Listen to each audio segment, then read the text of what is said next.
Lapit na lang po tayo dito lahat para mas marinig natin kung ano sasabihin po ng ating mahal na Senadora Cynthia Villar. Lapit na lang po tayo dito para mas maintindihan po natin. Rek.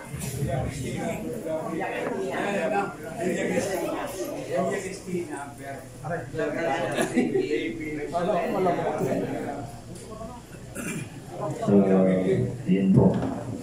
Pasensya na po kayo, hindi po ako sanay sa ganitong first time ko lang po na makaharap ng isang senadora po. Palakpakan po natin.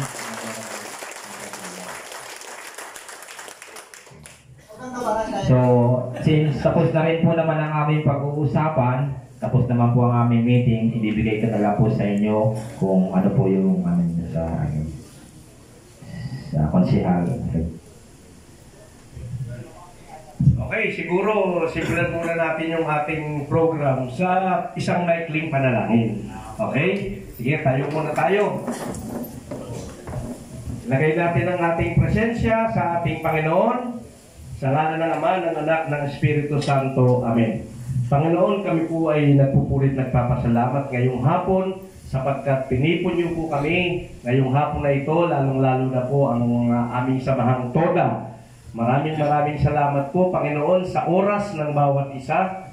At maraming salamat po, lalong-lalo na sa presensya po ng aming pinakamamahal na Senadora Cynthia Villar. Maraming salamat po, Panginoon, sa mga biyaya, sa mga proteksyon sa bawat biyahe, sa biyayang pinagkakaloob nyo sa bawat pamilya namin, Panginoon. Sa hapon pong ito, Panginoon, kami po ay nagpupurit nagpapasalamat sa iyo at inaanyayahan po namin kayo, Panginoon, sa hapon na ito upang kami po ay samahan, upang kami po ay bigyan ng inspirasyon sa pamamagitan po ng aming senadora. Ito po ay inihiling namin sa ngalan ni Jesucristo, aming Panginoon. Amen. Sa ngalan ng Ama, ng Anak, ng Espiritu Santo. Amen. Sige po, puna po kayo. Sa ngalan po ng aming kapitan, ng ating kapitan, si Kapitan Mori Reguera, kami po ay nagpapasalamat at nagkaroon kami ng pagkakataon na makarating din dito sa inyong lugar. Maraming salamat sa inyo pong pakikiisa sa ating barangay. At ang ating pong barangay ay hindi naman po kaila sa inyo na tayo ay isa sa pinakamagaling na barangay sa buong Las Piñas. Alam din naman po natin at alam nyo rin po ang suporta ng ating barangay sa inyo. Di ba? Naramdaman nyo naman po yan. At siyempre, kami po sa barangay, kami rin po ngayon, ito yung mga panahon na ipaalam sa inyo, di ba na tayo ay isang pamilya na binuo ng ating kapitan na si Mori Reguera. Ngayon, siyempre, sa isang pamilya, dapat tayong lahat ay nagsusunuran. Dapat tayo ay nagbibigayan, di ba? Katulad kanina, na-struck ako sa sinabi ng acting president na huwag kayong magdadrive ng nakainom, ng naka-drugs, kung mas maganda kung wala ng drugs dapat. Kasi tayo sa barangay natin, 0 barangay case na tayo sa drug. No? Meron mga ilan-ilan, pero kontrolado na natin. Ngayon, sa panahon ito, siyempre, gusto natin ipaalam sa inyo na ang ating barangay ay napaka-successful. Alam nyo ba kung sino ang nasa likod niyan? Kung bakit tayo successful? Siyempre, yan po ay sa tulong ng Villar family. No? Nakita niyo po, sa lahat ng mga unos na nanggaling na nangyari dito, mapabaha, mapasunog, ano man ang problema, hindi po nawala ang ating mahal na senadora. Sila mismo ang dumarating sa bawat pagkakaroon ng unos dito sa Pamplona 3. At naging napaganda natin, 19 na covered court, maraming mga senior citizens hall na napatayo, clubhouse, isa rin po ito, no? Na ang atin pong senadora ang naging instrumento. Ngayon po, in behalf po ng ating Barangay Pamplona 3, ipipresent ko po sa inyo ang ating mahal na senadora. No? Sapagkat napaka-precious po ng kanyang oras para po tayo ay dalawin dito. Okay? So, alam niyo po kung ipapakilala ko po ang ating senadora, aabutin po ako ng mga 30 minutes pa para masabi ko yung kanyang mga accomplishment dito sa ating barangay. Pero, tumingin ka na lang sa paligid. Pumikit kayo! Pagpikit nyo, imagine nyo na walang Villar family sa Las Piñas. Ano na kaya ang Las Piñas ngayon? Diba? Pumikit lang kayo. Walang river drive, walang mga covered courts, walang ano. Para tayong probinsya pa rin. Pero tayo ngayon, isang successful na city na tayo. Lahat po yan ay dahil sa Villar family at sa isang masigasig na pamumuno ng babaeng #1 Senator of the Philippines, Cynthia Villar. Magandang hapon po sa inyong lahat. Ako po ay nagagalak makasama nyo sa Annual General Meeting of Villa Cristina, Verdant Acres, Rayville, Camellia, and Manuela Toda. Alala ko yung inining nitong BCVRCN. At nais ko pong i-acknowledge ang ating barangay kagawad, Ray Salonga,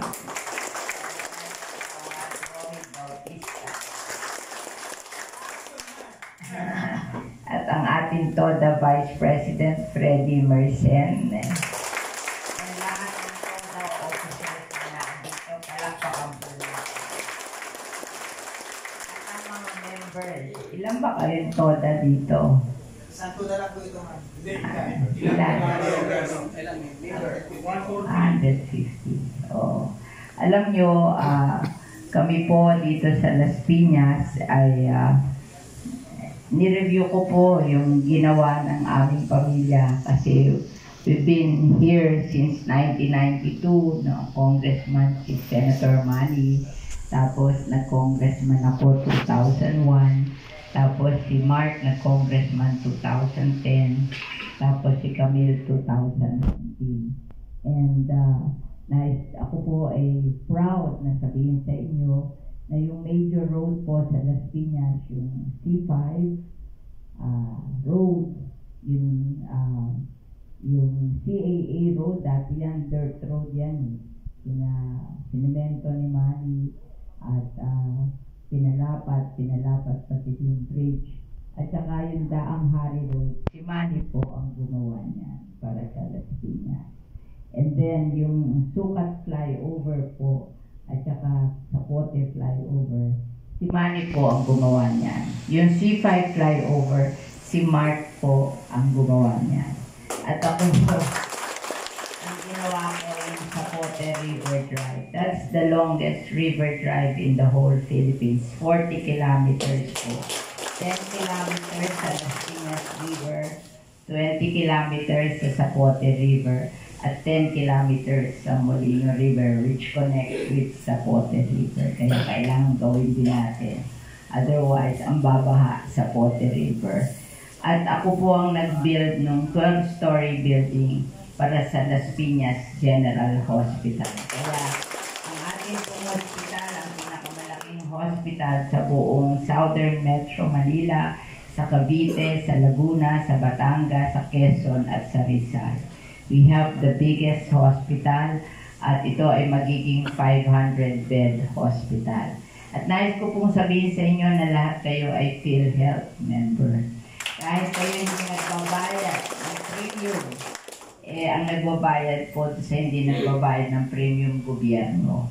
Kaya lahat tayo, ito ang tinatawag nating universal healthcare. Pag kayo pumunta even sa private hospital, at sa public hospital, sasabihin nyo kayo ay PhilHealth. Hindi nyo kailangan ng card. Lahat ng Pilipino, PhilHealth member. At pag kayo ay nagpa-confine sa government hospital at PhilHealth member kayo, zero billing po. Wala kayong babayaran. Kasi ang nagkakagasta sa government hospital ay gobyerno. So, hindi binabawi sa inyo. Unlike ang private hospital, ang nagkakagasta po dyan yung may-ari ng hospital. Kaya medyo mas mahal. Pero, pag tayo may PhilHealth, tapos may green card pa tayo sa private, baka wala na rin tayong bayaran. Pero sa Las Piñas General Hospital po, zero billing kayo pag kayo ay PhilHealth member. And nais ko pong sabihin sa inyo na ang naging 500-bed hospital na tayo, dati binibigay sa atin ng national government to operate the Las Piñas General Hospital as 330 million a year. Ngayon pong 2025, 1 billion a year ang ibibigay pong budget sa Las Piñas General Hospital. At sa tabi po noon, nagtayo si Mark ng COVID Hospital. 35-bed COVID Hospital. Bakit importante itong COVID Hospital? Pag kayo ay nagkasakit katulad ng COVID na nakakahawa, hindi po kayo dadalhin sa Las Piñas General Hospital. Doon kayo dadalhin sa COVID Hospital. Para wag niyong mahawahan yung pasyente sa Las Piñas General Hospital. Ito po ay walking distance from the Las Piñas General Hospital. At si Mark din po ay nagtayo ng 90-room isolation center sa Barangay Almansa 1 sa Goodyear. Kasi yung Goodyear po, yung inalasan ng Goodyear, lupa po yun ng gobyerno.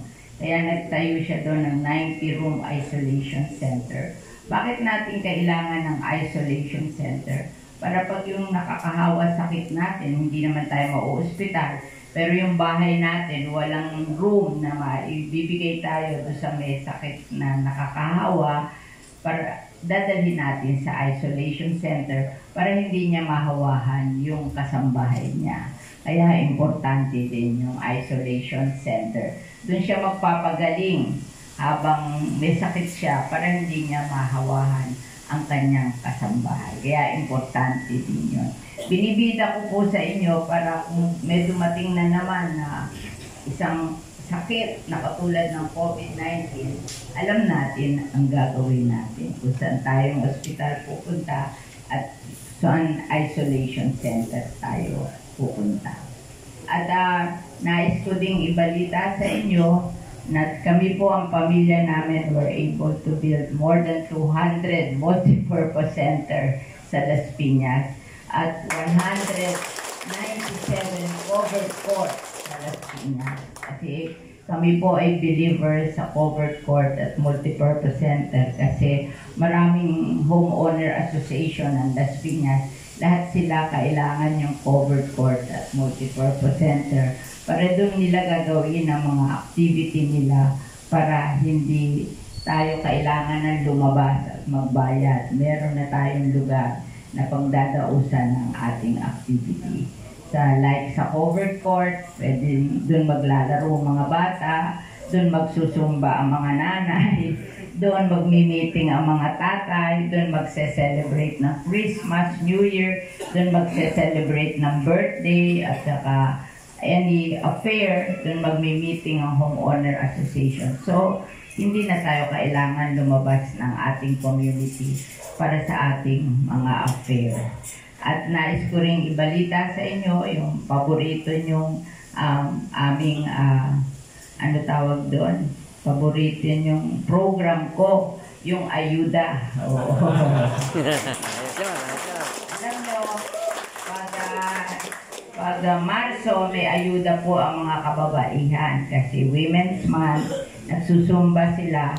Lahat ng magagaling magsumba may premyo, lahat ng kasali may ayuda. Pag Marso din, Fire Prevention Month, alam nyo yung mga fire station natin, walang enough firemen. Si Camille po ang nag-build 11 fire station tayo sa Las Piñas. 10 out of 11, si Congresswoman Camille ang nag-build ng ating fire station. At wala tayong enough firemen kasi nangyari po yan sa amin sa BF, tatatlo firemen, hindi tumakbo yung truck, nasunog yung bahay, nagalit yung may-ari ng bahay.